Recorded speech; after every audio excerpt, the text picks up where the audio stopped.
everyone, welcome back to the kitchen. Today I have a little something different.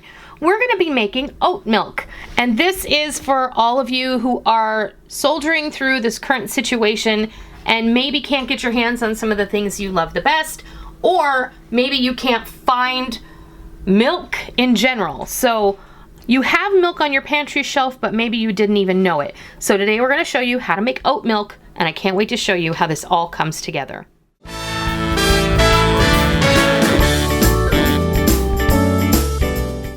Today we're going to show you how to make oat milk, and if you've never made it before, I'm going to show you how to do that. In the times that we are currently experiencing, stores are having shortages.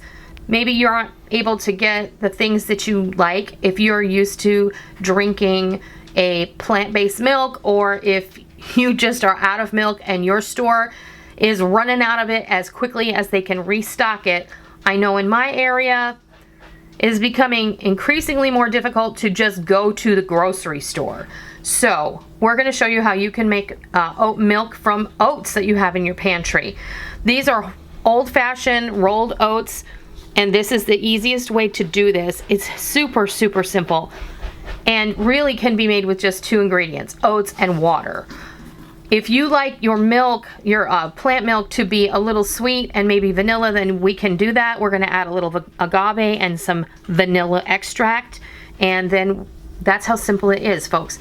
Tip is that you want to make sure that you're using cold water, because that's going to eliminate the possibility of sliminess.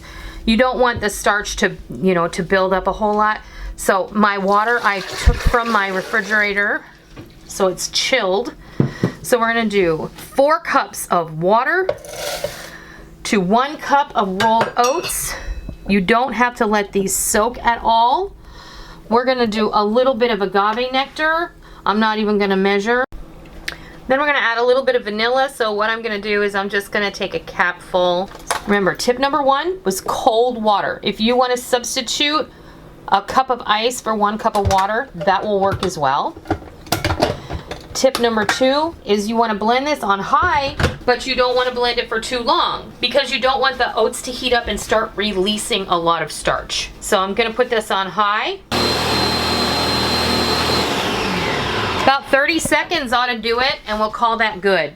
Now, the only thing when you make homemade milk like this from oats is you're going to need to strain it. I have a clean flour sack towel, and I'm just going to pour my mixture right on in there. It even smells really good. I have a strainer under here. I'm just continuing to squeeze the remainder of the oats that were blended up with that water.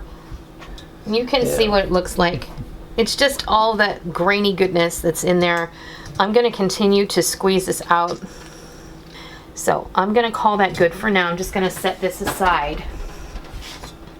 You may or may not choose to strain this a second time. I had my towel folded in 2, so it was a really good filtration. This does not look like it has any sediment in it at all, so I'm not gonna go ahead and strain this again.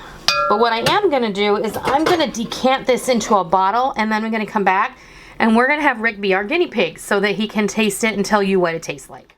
All right, there we have it. I went ahead and I put my oat milk in a milk bottle. We used to be able to buy our milk from a local dairy, but unfortunately, and when I say local, it really is like 150 miles away.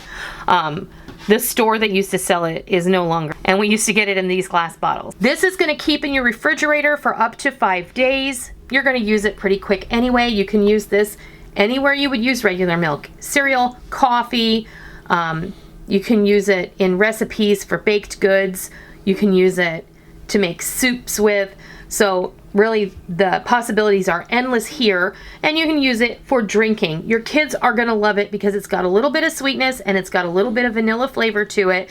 And the other really great benefit here, you know what went in it. There really are only 3 ingredients in mine. Well, 4, right? Agave, vanilla, oats, and water. There's no thickeners, there's no preservatives, there's no shelf stabilizers. You made it for literal pennies. We made a quart of oat milk for about a nickel.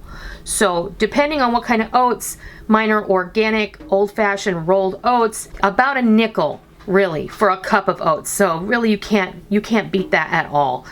And this is something I always have on my pantry shelf. So guess what? I always have milk. You don't have to add the sweetener. You don't have to add the vanilla.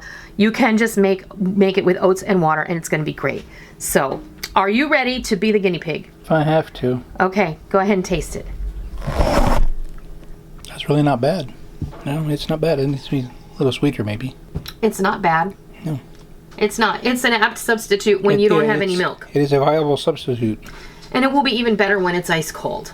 So keep that in mind too. You put that on their cereal, they won't even care. They won't, because they like the cereal. So that is how you make oat milk. Have you ever made oat milk or milk from different grains? You can also make milk from rice, but it has to be cooked first.